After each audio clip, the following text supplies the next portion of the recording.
बार बार क्या रिपीट कर रहा था मैं कि लीनियर प्रोग्रामिंग पढ़ के जाना और आ गए ना क्वेश्चंस। भैया अभी भी लेट नहीं हुआ है। अगर कल आपका एग्जाम है या सेशन 2 की तैयारी कर रहे हो तो ऊपर दिए गए आई बटन की प्लेलिस्ट को चेक करो।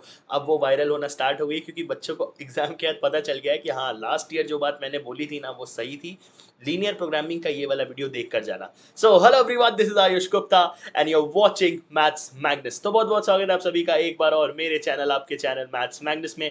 और जी हाँ, मैं ही हूँ आपका मैथ्स मैग्नेस। तो चलिए जल्दी से कुछ बातें मैं अपने बारे में आपको बता दूं। मैं एनआईटी कैलिकट ग्रेजुएट हूँ, जिसने जेई मेंस को 97.95 परसेंटाइल से क्रैक किया था। उसके बाद मैंने एनआईटी कैलिकट में एडमिशन लिया। मैं भी आपकी तरह जो है अलग अलग कॉम्पिटेटिव एग्जाम, जेई, कॉमेट के, बिटसैट्स, वीआईटी ट्रिपल ई सब की तैयारी कर रहा था। एंड फाइनली एक डिसेंट परसेंटाइल मैंने जेई में क्रैक किया। ये जो चैनल है ना भाई, यहाँ पे मैथ्स, रीजनिंग और ये सारे एग्जाम्स जो आप देख रहे हो ना, इसके अलावा जैसे जेई तो एक ब्रॉड वो है, उसके अंदर ये सारे एग्जाम्स, बिटसैट, कॉमेट के सारे इंजीनियरिंग एग्जाम्स जो है उससे रिलेटेड कंटेंट अपलोड होता है। एंड ये चैनल जो है वो ज़्यादातर पढ़ाई के लिए है। तो भैया अगर आप पढ़ने के लिए सीरियस हो और मेरे साथ कॉमेट के, वीआईटी ट्रिपल ये सारे एग्जाम्स क्रैक करना चाहते हो तो चैनल को एक बार खंगालो, है ना। मैं ये नहीं बोलूँगा, मैं कोई वर्ड नहीं यूज़ करता कि सब्सक्राइब कर लो, लाइक कर लो, कमेंट कर लो। अभी तो बोल दिया बट ऐसे बोलता नहीं हो।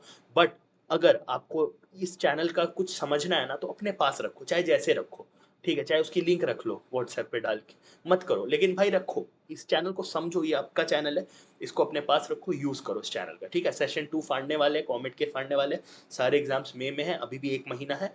ढंग से पढ़ाई करेंगे, ठीक है। टेलीग्राम पे आ जाना, बहुत हेल्दी डिस्कशन होता है और टेलीग्राम पे ही आपके कुछ फ्रेंड्स है अभी इस पे देखिए अच्छा डिस्कशन चलता है भैया, हेल्दी डिस्कशन चलता है। इन्हीं पे कुछ बच्चे हैं जिन्होंने जो है क्वेश्चंस जो है हमें दिए हैं, दो ज़्यादा नहीं, 4 5 7 8 क्वेश्चन ही दिए हैं मेरे को। लेकिन एटलीस्ट मिले तो मिल। अभी हम छोटा है, अभी हम छोटे थोड़े से कम्युनिटी हैं, बट धीरे धीरे हम इसे एक्सपैंड करना चाहते हैं। तो आ जाना। चलो इस वीडियो को ज़्यादा लंबा नहीं करना चाहता हूँ, जल्दी से कुछ बातें मैं बता दूँ कि देखो, आपको मोस्टली कोचिंग्स ने तो ऑलरेडी एनालिसिस वीडियोस दे दी हैं। ऑलरेडी आपको पता चल गया एग्जाम कैसा आया था, ठीक है। मैं थोड़ा सा यहाँ पर आपको ये बता देता हूँ कि कल जिनका एग्जाम है 16 अप्रैल को, वो क्या करें और सेशन 2 वाले बच्चे क्या कर सकते हैं। कॉन्क्लूसिव नहीं है, बट कहीं ना कहीं एक आइडिया जो है मैं आपको दे सकता हूँ, ठीक है।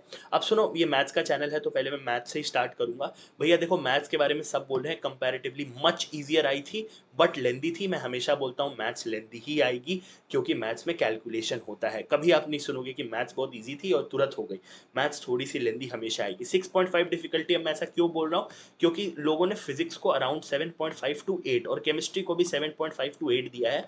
इसीलिए मैथ्स वो कह रहे थे कंपैरेटिवली इजी आई थी, which is a good sign, है ना। तो 6.5 जो है बच्चों ने इसको दिया है। अब सुनो, कैलकुलस और स्टैटिस्टिक्स से जो है काफ़ी ज़्यादा क्वेश्चंस आपको देखने मिले थे। अलजेब्रा बहुत कम थी, क्वाड्रेटिक इक्वेशंस वगैरह से, बाइनोमियल थ्योरम से क्वेश्चंस ना के बराबर आए थे बट बहुत कम आए थे। और जिसके बारे में हमेशा बोलता हूँ, लीनियर प्रोग्रामिंग, भैया ये फेवरेट है बिटसेट का, कॉमेट के जैसे एग्जाम्स का। कॉमेट के में तो फिर भी बहुत कम आता है, बिटसेट में बहुत आता है linear programming.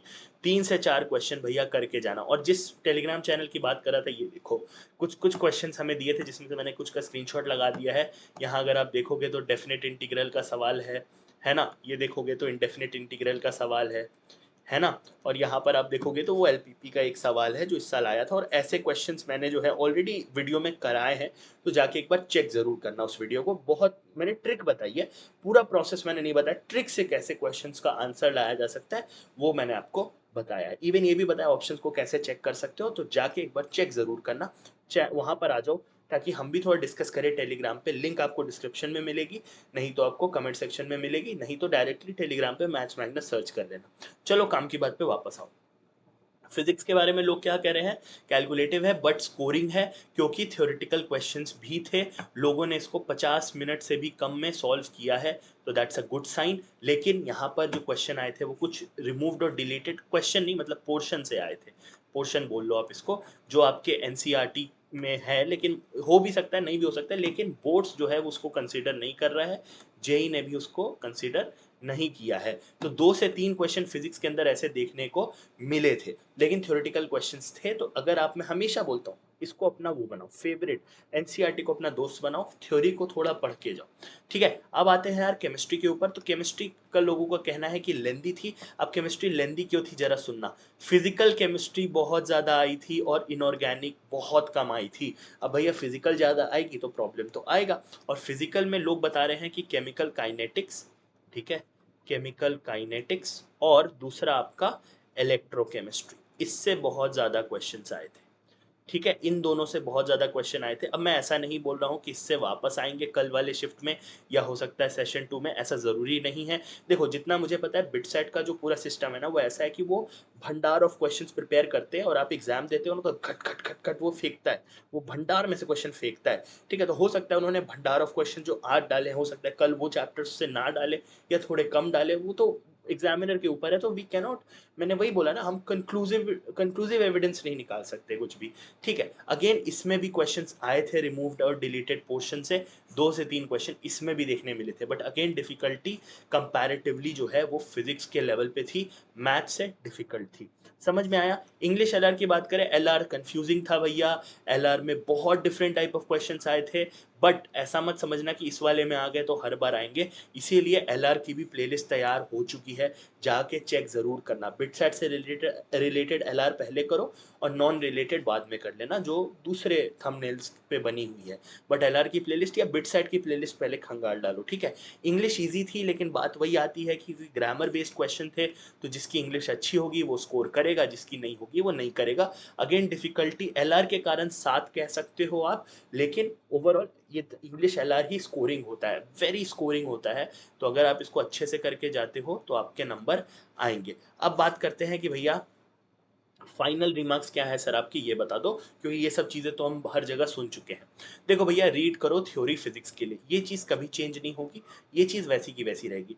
Deleted concepts were asked, जैसा कि मैंने बोला, up to 8 to 10 questions overall, 2-3 physics में, 2-3 केमिस्ट्री में, 2-3 आपको मैथ्स में भी देखने मिला होगा। तो मैं यही बोल रहा हूँ कि डिलीटेड कॉन्सेप्ट्स के क्वेश्चंस आ रहे हैं, बट अपन क्या करेंगे, इसको करेंगे इग्नोर। मैं सही बता रहा हूँ, ऑलरेडी सिलेबस बहुत बड़ा है, इसको इग्नोर करो। टॉपर हो तब भैया कहीं कहीं से कुछ कुछ पढ़ के जाओ, जैसे फिजिक्स में कार्नोट साइकिल और मतलब कार्नोट इंजन से आपको क्वेश्चन आए थे जो डिलीटेड है बोर्ड्स और जेई में। ठीक है, फिर यहाँ केमिस्ट्री में कुछ मैंने जहाँ तक सुना है, कुछ आइसोलिटिक ऐसा कुछ आया था, टेम्परेचर आई डोंट रिमेम्बर, है ना, वैसा कुछ आया था। तो ये सारी चीज़ें बच्चे बता रहे हैं कि भैया था ही नहीं। ठीक है, अभी बच्चे थोड़ा सा, हमारा मैंने बताया ना, हमारा सर्कल छोटा है, जैसे जैसे बच्चे जुड़ेंगे मुझे भी थोड़ा क्लैरिटी होगा, ज़्यादा चीज़ें पता चलेंगी। फिजिकल केमिस्ट्री इंपॉर्टेंट है और रहेगी, ये मैं ऐसा इसलिए नहीं बोल रहा हूँ क्योंकि इस बार क्वेश्चन ज़्यादा आ गए थे। आप जानते हो इनऑर्गेनिक का वेटेज कम होता है, हर एग्जाम में कम होता जा रहा है, इसीलिए फिजिकल का इंपॉर्टेंस बढ़ रहा है, विच इज़ गुड। मैं सही बता रहा हूँ, ऑर्गेनिक से ज़्यादा अगर फिजिकल को इंपॉर्टेंस मिल रही है, दैट इज़ गुड, क्योंकि ऑर्गेनिक है ना, बहुत रटने वाला होता है। आई मतलब I am not against the people जिनको रटना आसान लगता है, बट स्टिल आप एक माइंड का एग्जाम ले रहे हो, रटना मारने का एग्जाम नहीं ले रहे हो। फिजिकल करके जाओ, बहुत बढ़िया। अब बात करते हैं few wrong questions and option. बच्चे बता रहे हैं कि सर कुछ में फ्यू रॉन्ग क्वेश्चंस आए थे और रॉन्ग ऑप्शंस भी थे, है ना, ऐसा बच्चों को कहना है। तो देखो, सब जितने बच्चे कह रहे हैं सब सही नहीं होंगे, बट सब गलत भी नहीं होंगे, लेकिन अब इस जो हो गया, मुझे नहीं लगता है देयर इज एनी ऑप्शन कि हम इसका कुछ कर सकते हैं, सबके मार्क्स आ जाते हैं बिट साइड के एंड में।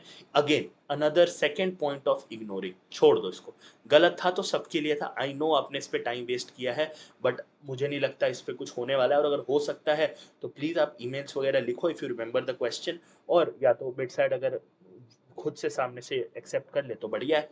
बाकी मार्क फॉर रिव्यू वाला ऑप्शन नहीं था भैया, मैंने तो सुना ये कभी नहीं रहता है। ठीक है, बहुत सारे बच्चे पता नहीं कंफ्यूजन क्रिएट कर रहे कि मार्क फॉर रिव्यू नहीं था।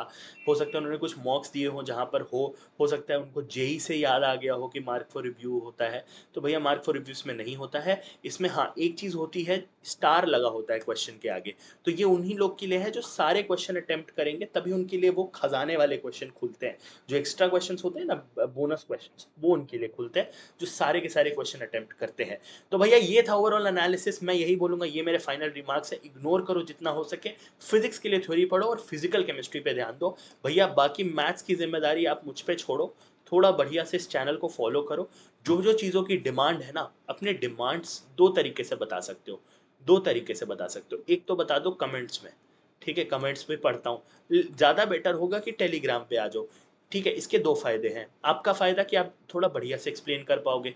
ठीक है, मेरा फ़ायदा कि मेरा टेलीग्राम चैनल ग्रो करेगा एंड मुझे बड़ी फैमिली मिलेगी। ठीक है, बाकी तहे दिल से आप लोगों का बहुत बहुत शुक्रिया है। कमेंट करके अपना फीडबैक ज़रूर देना। बाकी आपको पता है मैं कभी बोलता नहीं हूँ, बट कई तरीके होते हैं प्यार दिखाने के, आपको जिस हिसाब से प्यार दिखाना हो दिखा देना। मिलते हैं अगली वीडियो में एक और नए टॉपिक के साथ। Till then take care, bye bye.